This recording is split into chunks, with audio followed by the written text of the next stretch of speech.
Bien, estamos de regreso. Aquí se habla Libertad. Continuamos con nuestro programa del día de hoy, al que le estamos dedicando, por supuesto, el análisis sobre si este tema del COVID-19 nos va a traer un nuevo orden global, un nuevo orden mundial. Algunos analistas ya lo dicen.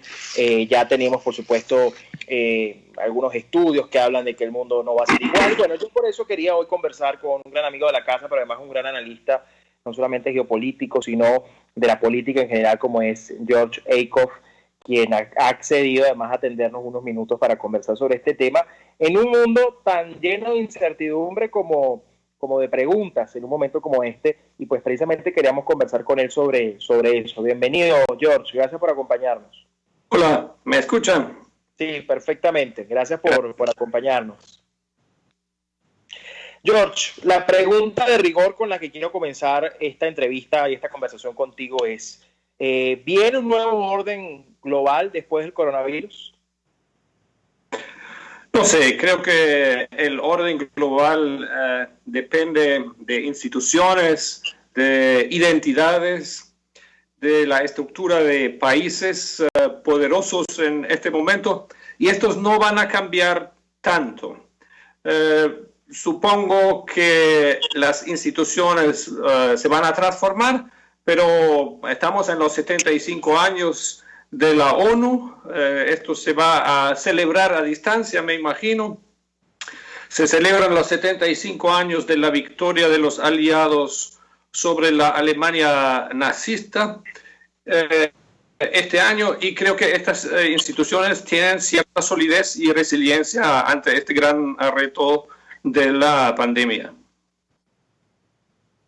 Así es. Ahora, te lo pregunto porque hay como dos vertientes en este momento en el análisis, digamos, internacional, ¿no? Hay un grupo o una visión muy fatalista de la política a partir de acá, donde nos dicen que prácticamente hasta las relaciones humanas van a cambiar, la manera de comunicarnos, la manera de viajar, la manera de vivir. Y otros que nos dicen que, si bien es cierto, nos va a tocar transformar determinadas maneras de hacer las cosas, no es el final del mundo y más bien esto representa una oportunidad para replantearnos el rol de muchas instituciones, como bien tú lo decías. Ahora, no es menos cierto que también estamos viendo ya toda esta tendencia nacionalista de fronteras cerradas, de proteccionismo y de, por supuesto, autoritarismo, frotarse las manos frente a lo que ellos ven la oportunidad de sus vidas, y para ellos, por supuesto, ver a la gente encerrada en sus casas, sobre todo para los autoritarios, es prácticamente un sueño hecho realidad. ¿Cómo le decimos primero a la gente que el mundo, digamos, no deja de existir con esto? Y cómo además le decimos a la gente que hoy más que nunca tiene que cuidarse de estas pretensiones autoritarias que bajo la excusa de la seguridad van a buscar limitar nuestra libertad de manera considerable, George? Vamos a ver, al final creo que estos tiempos de crisis ponen a prueba los gobiernos y me atrevo a decir que algunas dictaduras van a resolver el tema relativamente bien y algunas sociedades abiertas lo van a resolver mal. Y al final nos deja el COVID, esa pandemia, con otro tipo de preguntas, que es el buen gobierno y cómo se pueden resolver los problemas. Algunas sociedades abiertas, como Brasil, por ejemplo, tienen grandísimos problemas de reacción. Otras sociedades abiertas, como las nórdicas, algunas sociedades en el centro de Europa, logran reaccionar bien, y algunos están completamente sobrepasados y nadie piensa en este momento sobre cómo se legitiman los gobiernos, solamente quieren resultados. Esto van a ser generaciones que van a estudiar esta pandemia. Es de un tamaño inusitado. Algunos aspectos son hasta más grandes que la Segunda Guerra Mundial, que terminó hace 75 años y que nos dejó el mundo en el cual vivimos hoy. Esta pandemia marca una época y es muy temprano para valorar quién ha reaccionado mejor y quién no ha reaccionado bien. Al final son cuestiones tremendamente técnicas, como las teorías científicas sobre la misma enfermedad, sobre la dinámica epidémica. Vemos los modelos matemáticos como nunca impactando en la política, y luego son grandes experimentos con millones de participantes en sociedades grandes, y es muy temprano para conclusiones. Creo que es una oportunidad para aprender y estrictamente para todos aprender. Así es.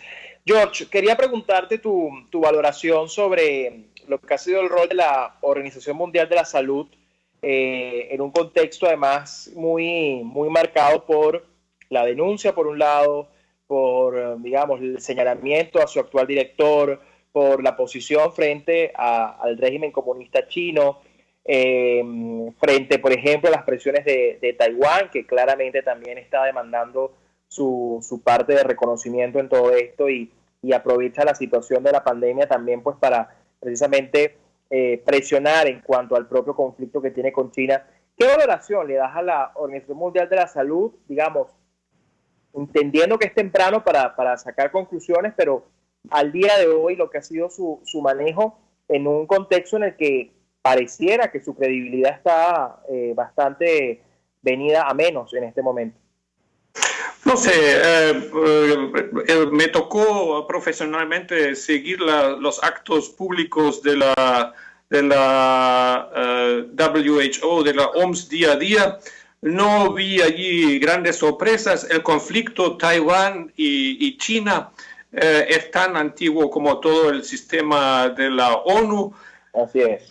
Nuevamente fue la Segunda Guerra Mundial que nos dejó esta ONU tal como es, con una diferencia de poderes muy grandes. También, si ustedes quieren, es un sindicato de dictadores, porque las democracias en el mundo no son tantas como marcar realmente el estilo. Tenemos la discusión si Venezuela debería estar en los organismos de derechos humanos.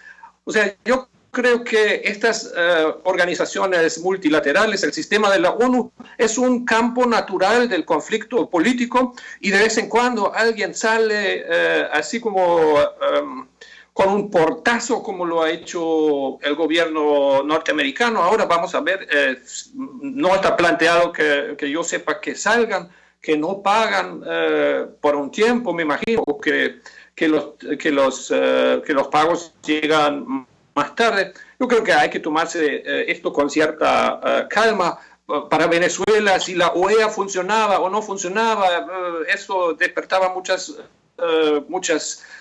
emociones. Ahora estamos contentos con la OEA porque está el señor Almagro, todos estamos con la OEA y el multilateralismo, y mañana algunas cosas cambian y criticamos fundamentalmente el multilateralismo. Yo creo que no es así, y un país tan poderoso como Estados Unidos, que en muchos aspectos es número uno en el mundo, en otros tantos no lo es, como lo vemos ahora en la pandemia.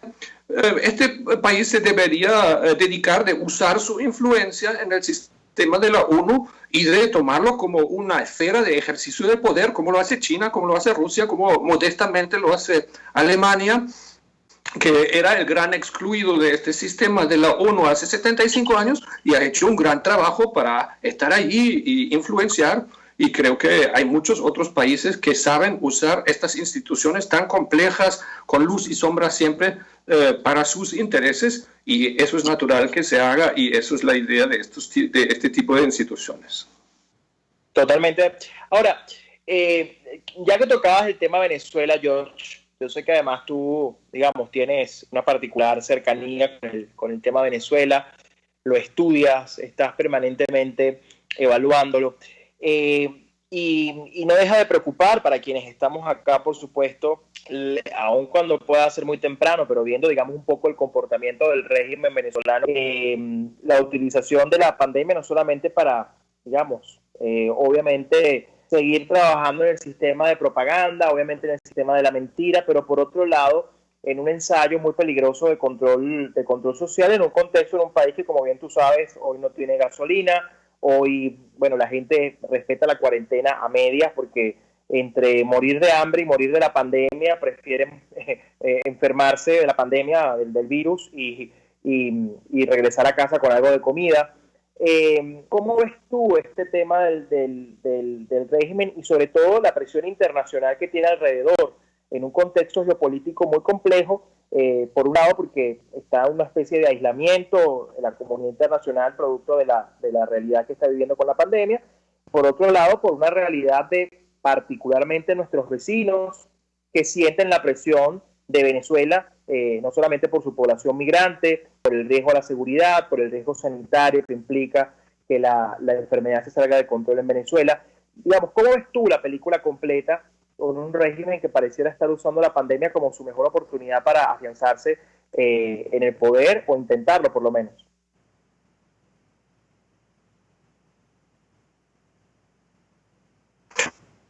Estos tiempos de grandes crisis, de catástrofes naturales,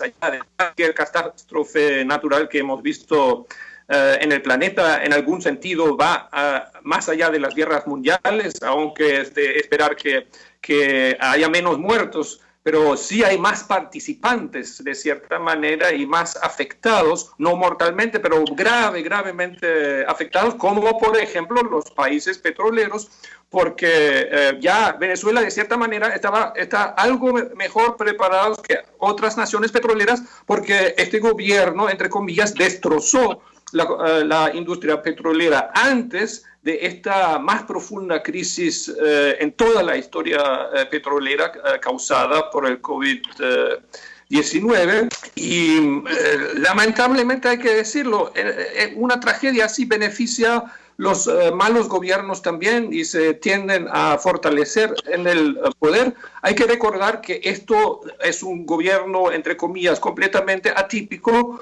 porque el bien común, el proveer algún servicio para la población no está en el programa de este gobierno. Es un intento de someter una sociedad a un grupo criminal reducido. Ellos perfectamente pueden sobrevivir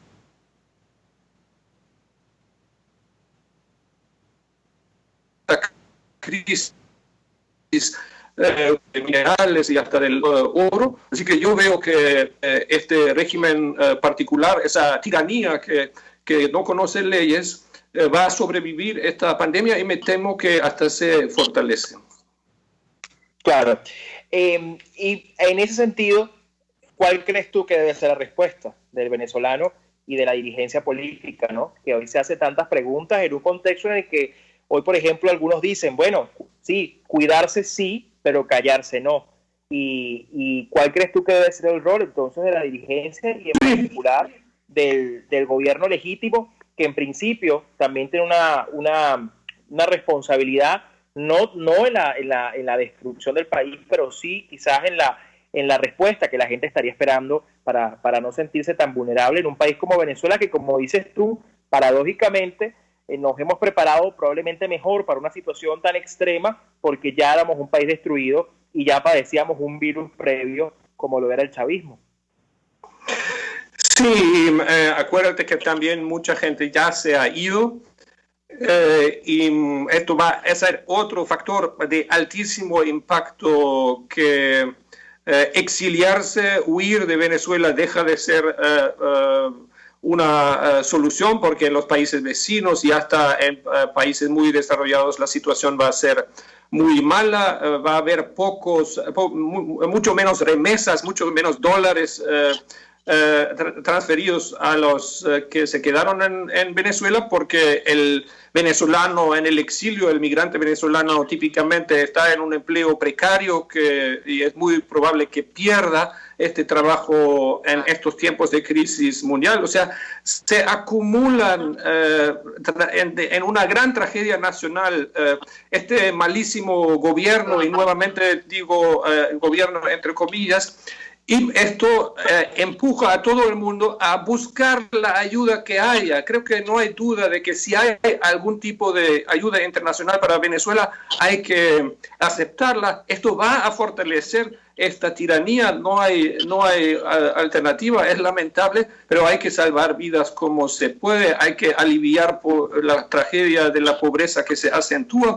Y no creo que se debe cooperar con el gobierno. El llamado a un gobierno de concertación me parece absolutamente fuera de lugar y bueno, no quiero decir otros calificativos. Hay que salvar vidas y a la persona que nos escucha solamente le puedo dar el consejo: no esperes nada de la política venezolana en este momento. Busca protegerte y proteger tu familia, infórmate, no te calles, por supuesto que no, pero no esperes que el milagro de una conversión del chavismo. Esto es gente mala y en las crisis la gente mala tiende a ser peor que antes. Así es. George, una última pregunta ya para despedir y agradeciéndote muchísimo que nos hayas acompañado. Tengo una última pregunta que tiene que ver con el futuro de los organismos multilaterales, sobre todo de financiamiento. Mucho se ha dicho en Venezuela que parte de la reconstrucción va a venir de, por supuesto, fondos producto de organismos multilaterales, pero pareciera que ahora, con un mundo en emergencia y con un mundo cuyos países y sus economías van a estar muchas en peligro, pues pareciera que la respuesta multilateral no va a ser la mejor o la única posible para Venezuela, como planes como el Plan País planteaban, ¿no? ¿Cuál es tu lectura de eso? Porque, digamos, ya pensar que solo los fondos multilaterales son los únicos que pueden reconstruir a Venezuela o permitir atender una emergencia primaria, pues ¿tú crees que esa posibilidad se diluye un poco a partir de la pandemia, o crees que todavía allí hay una oportunidad? Estoy completamente convencido que muchos países del mundo solamente se pueden reconstruir económicamente y socialmente después de esa pandemia con el Fondo Monetario Internacional y con los créditos de los países industrializados, y los países industrializados van a tener un altísimo interés en levantar la economía de los países pobres para poder sobrevivir ellos. Por eso no tengo la menor duda de que vamos a entrar a una fase de ayuda financiera multilateral muy grande, pero lamentablemente Venezuela estará al final entre los últimos 10, 15 países del planeta en recibir casi nada por este mal gobierno entre comillas nuevamente, y solamente un cambio de régimen va a permitir el acceso de los venezolanos a los flujos financieros que va a haber después de la pandemia para reconstruir la economía mundial. Repito, el cuadro para Venezuela es muy, muy oscuro, y esta exclusión de la ayuda financiera internacional agrava todavía más la tragedia venezolana. Pero muchísimas gracias, George, por acompañarnos el día de hoy. Gracias siempre por tu claridad y tu manera muy clara y gráfica de responder y de mostrarnos las cosas. Cuídate mucho, que sabemos que andas además trabajando fuertemente y sin descanso.